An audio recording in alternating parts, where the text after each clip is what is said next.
Welcome into the locker room, Gary Bailey. What's your thoughts of all of this? Kaylin, it's just so sad to see that the fans have to go to this extent, this length to get their voices heard, because they've been upset with the sort of ownership at Manchester United since they took ownership, the Glazers, in 2005.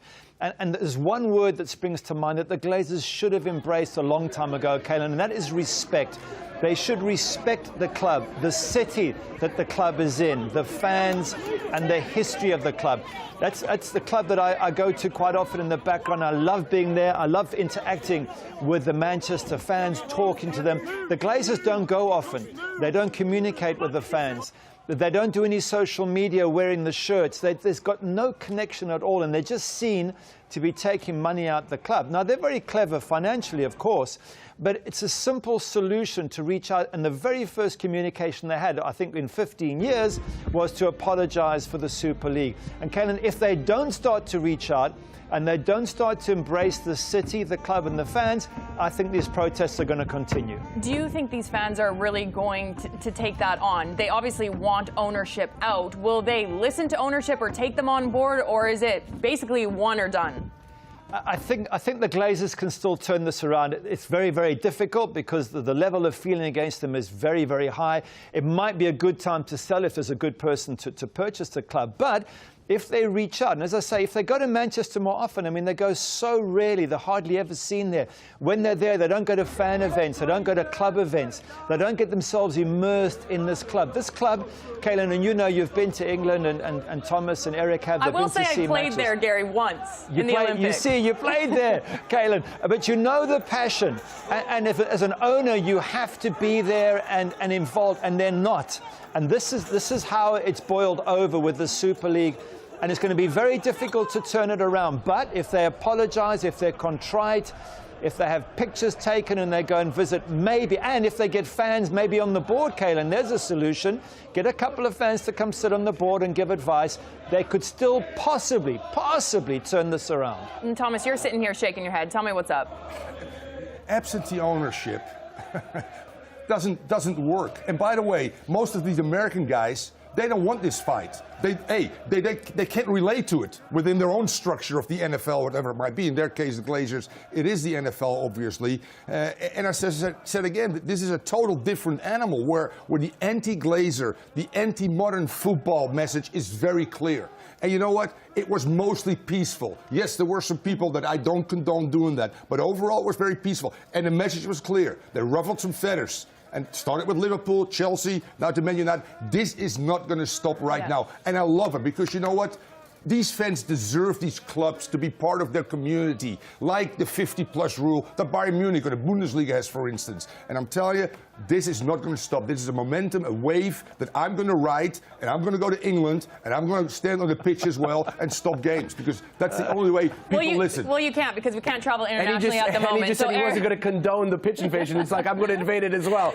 But you know, look, let me just add this. Single entity ownership is not going anywhere. Now, I think that Thomas is right in saying that perhaps American owners are going to look at this and feel that they don't really want to be involved in all this disruption. But in the end, money is what counts. And if the Glazers are going to continue to make money... But they're not making money if the games aren't being played. Right, that's true. And so maybe some pressure from the Premier League would start to seep in. You know, maybe you should think about selling. But so long as the Glazers are using Manchester United as a piggy bank, which is what they've been doing for the better part of a decade and a half, and they're successful in doing so, I don't know if this is enough to get them to hightail it. But there's another ingredient here that I think needs to be addressed. I love seeing these protests. I think that fans have finally begun to realize that these, what have been local soccer teams, are starting to be taken away from them. But it's been a long wake-up call, right? They weren't saying much when their clubs were winning. And I'm not just talking about Manchester United. You can look at Man City, for example, right? They started winning trophies. People didn't care who was owning the club. And you're not seeing the same sort of protests from their supporters as you are from Manchester City, from Manchester United protests. Eric, there's a big difference. Yeah, but hold on a second. But fans right now have to decide whether they're in or out? Do they want big money to get out of their clubs, and then they're going to have to deal with some losing seasons? Or are they willing to put up with a little bit and not everything? But Eric, hang on a great sec. transfers are not going to change their mind. This is a movement that started many years ago. It may be true. But really, hang on a sec, guys. with that Super League. And the fans made, and it's not a lifetime away. I think change is coming. Gary, I want to jump back to you because you've been trying to chime in here. Yeah, there's a very, very big difference financially. What's happening here, Eric, is that at Manchester City, money's going into the club. At PSG, money's going into the club.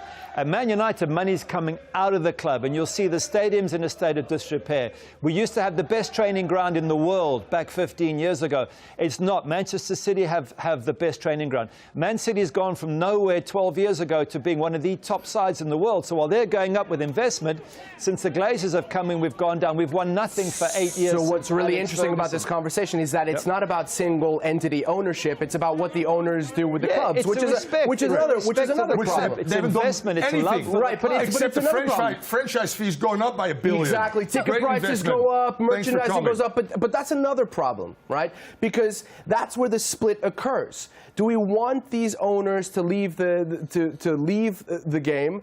Or are we willing to put up with them as long as they're spending extravagant amounts of money and still overpricing the tickets?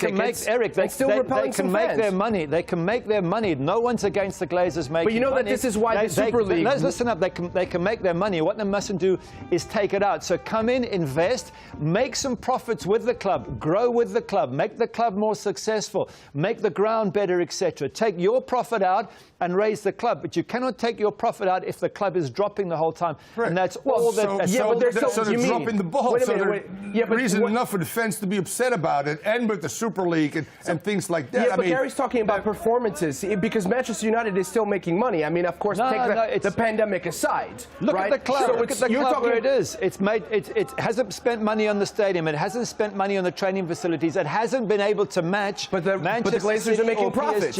That's the problem. They're making profits while the club goes down. The Glazers have to work with the club. Respect for the club. This Champions League semi-finals pretty much sums it up. The New Order versus Real Madrid. Qatar against Abu Dhabi, a Russian oligarch, by the way, that doesn't care about losing money. He wants to win. Yeah. And Real Madrid, the fence club. That's still also. And that's why Florentino Perez continues to insist on this idea of the Super League, because Italian and Spanish clubs are realizing that first they couldn't compete with the Premier League money, and so now the European Super League is a way to get as much money as these other clubs, and they have time to get spending. Our clubs back, Eric. Time to get our clubs back. They belong to us, the solution, to her, to you. The solution's a lot harder, though.